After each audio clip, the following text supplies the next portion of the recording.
Good evening. Kathy Beatty here with Divorce Support Anonymous.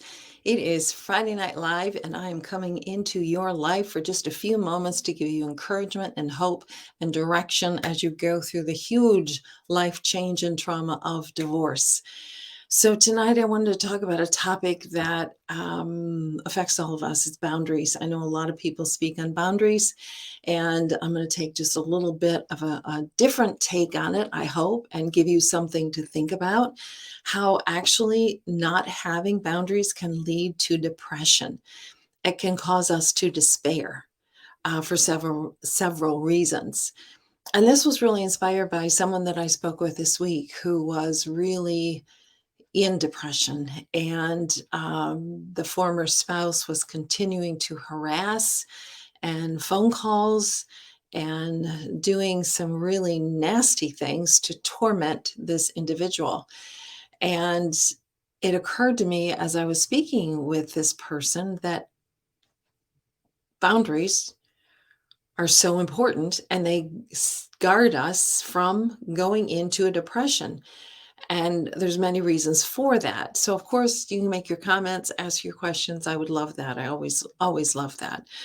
But when we don't have boundaries and people are coming into our life and speaking into our life, controlling words or negative words, and we don't stop them or hang up on them if necessary, or simply state, I will not have conversation with you when you are speaking to me in that tone.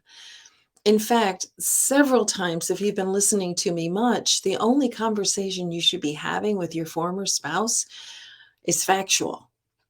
I'm going to pick up the kids at this time, at this place.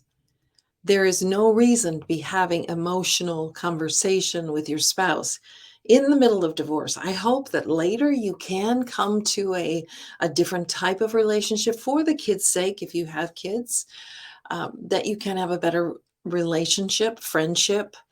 And that happens. That happens very frequently when two mature adults and they get through all of the chaos and then they decide, you know what, we've got to come together for the kids. That happens. Not always. Sometimes there's that tension is always there. Um, and everyone's story is different. So, but not having boundaries, again, let me get back to the topic of not having boundaries. What it does to us is we feel like there's a couple of things. Number one, we have no control.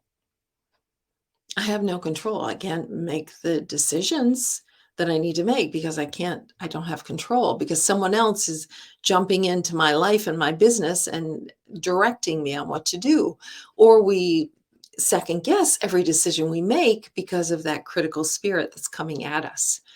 So we feel like when we don't have boundaries, we don't have control. And that's exactly true.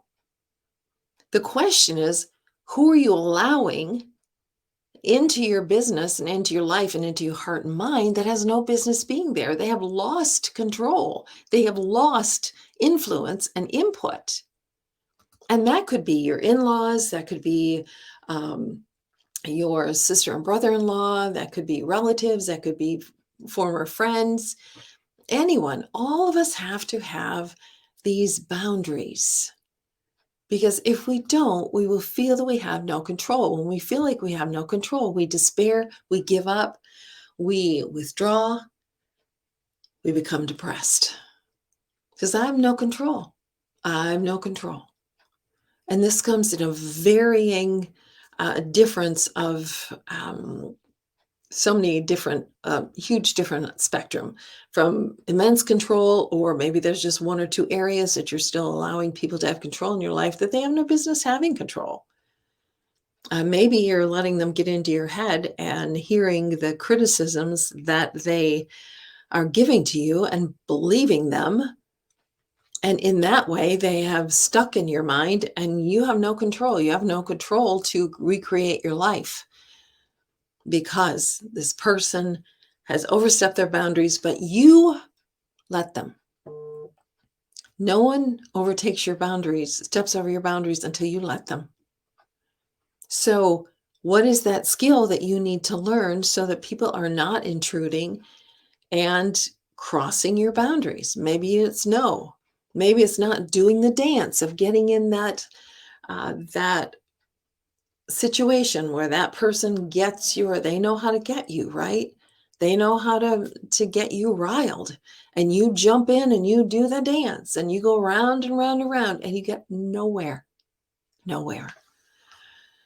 So lack of boundaries is going to lead to depression because you feel like you have no control. Something else, you feel like you have no voice. You feel like you have no voice.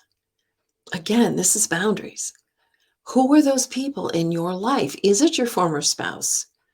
Who are those people? Maybe it's even your children that you are, oh, I'm having internet issues.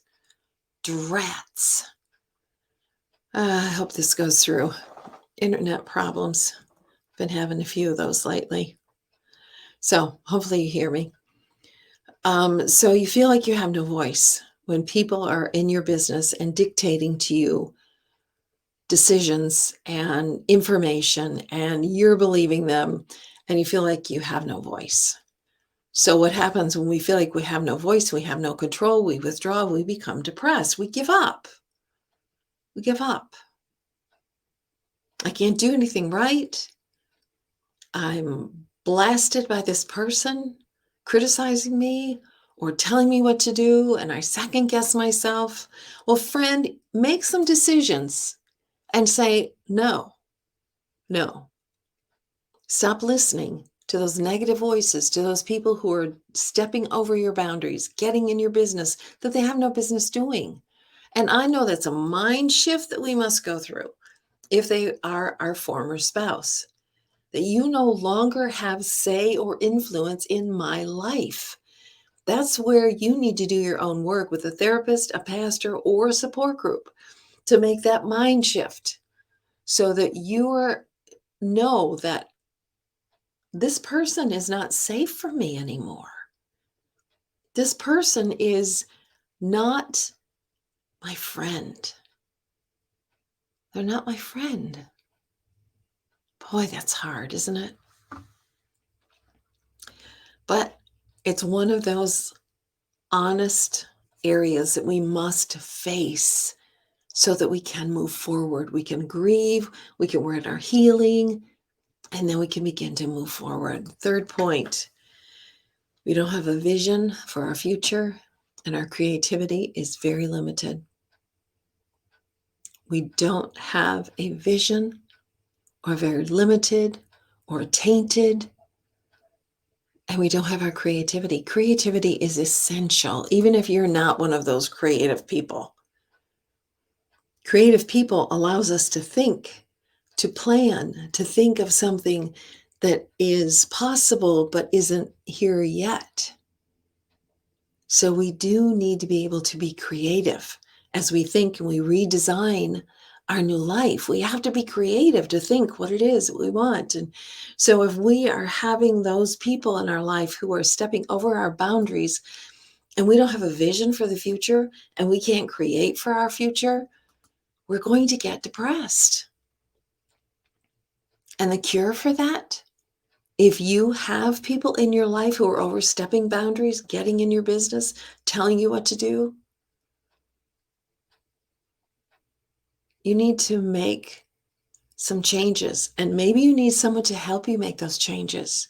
Maybe you need to see a therapist. Maybe you need to see um, a friend or a pastor or just someone who is going to help you sort through all of these issues that are so critically important. So it's very important that we have boundaries. I know there's so much information out there on boundaries, so much information. And yet when I heard that person this week, my heart just sank. It's like, wow, you've got to get some boundaries. You can't let this person calling you 3 and 4 times a day and harassing you. You can't allow that. So take the inventory. How are you with boundaries? Where are you good at boundaries? Where are you not so good at boundaries? And then discover, why am I not good at boundaries? Why? What's going on inside of my mind? Am I a people pleaser? Am I codependent? Am I afraid to stand up to them? Those are the issues that must be faced for you to heal, to move forward, to get those boundaries, and to get into your beautiful new life that's awaiting you. So this is Kathy Beatty with Divorce Support Anonymous, walking with you every step of the way through the trauma of divorce. Good evening.